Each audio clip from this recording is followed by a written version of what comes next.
নমস্কার। উর্মি হোমিও হলের পক্ষ থেকে আমি ডাক্তার দিবাকর দাস সকলকে জানাই আন্তরিক শুভেচ্ছা। আজকে আমরা মাহে রমজান মাসে রোজা রাখার ফলে বিভিন্ন ধরনের স্বাস্থ্য সমস্যা নিয়ে আলোচনা করব।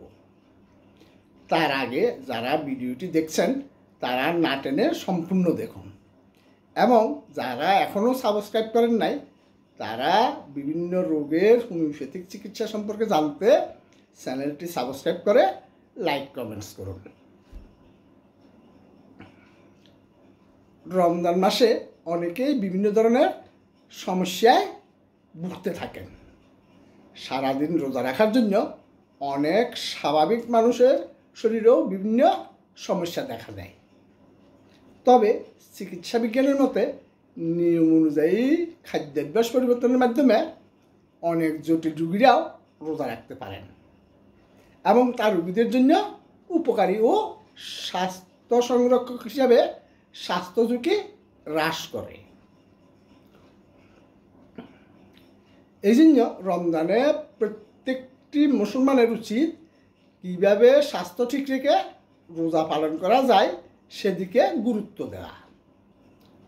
রমজান মাসে অ্যাসিডিটি বা বুক জ্বালা অনেকের কাছেই খুব পরিচিত সমস্যা।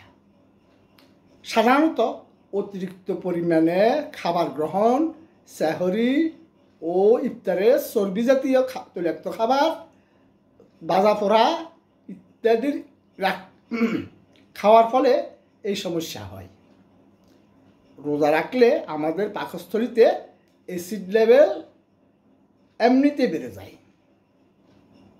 সেক্ষেত্রে এইসব খাবার, চা, কফি, ফ্রাইড ফুডস ইত্যাদি খেলে অ্যাসিডিটি, আলসার ও আইবিএস রোগীদের অবস্থা আরও খারাপ আকার ধারণ করে। রমজানে আরও কিছু কমন সমস্যা অনেকে ভোগেন।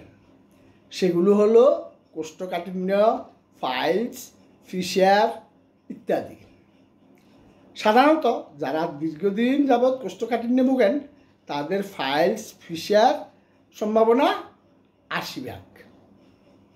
রোজায় খাবারের যত্ন অনেকেই ঠিকভাবে না নিয়ে গুরুফাক ও ফাইবার কম এমন তৈলাক্ত ও ভাজা পোড়া খাবার গ্রহণ করেন।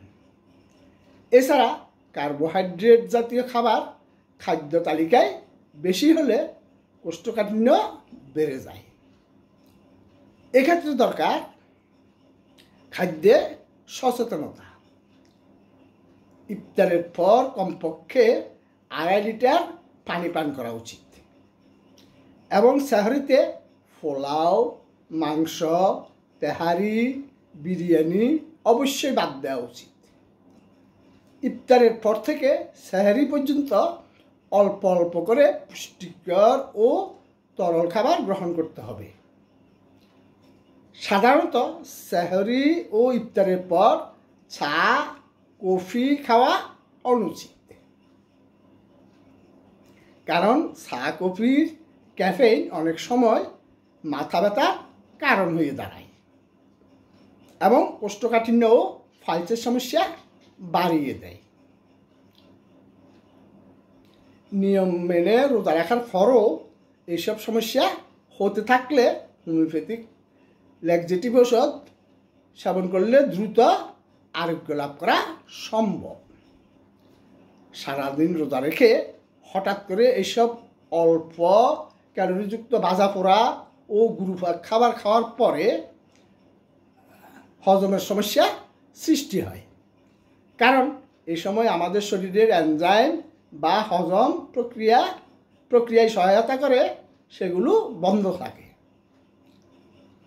সেজন্য ইফতারের অবশ্যই প্রয়োজন ক্যালোরিযুক্ত খাবার গ্রহণ করা, যেমন খেজুর, চিড়া, দই, কলা, নরম খিচুড়ি, সালাদ, আম, দুধ, ডিম, ফলের জুস ইত্যাদি। এছাড়া সুস্থভাবে রোজা রাখতে এবং উল্লেখিত সমস্যা থেকে বাঁচতে প্রয়োজন অল্প কিছু পুষ্টিকর খাবার গ্রহণ করা।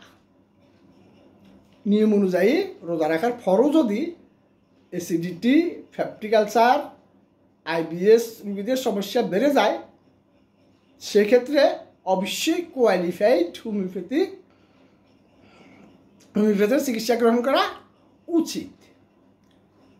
এক্ষেত্রে হোমিও হল রোগের মূল কারণ শনাক্তের মাধ্যমে বিশ্বমানের হোমিওপ্যাথিক চিকিৎসা সেবা দিয়ে আসছেন।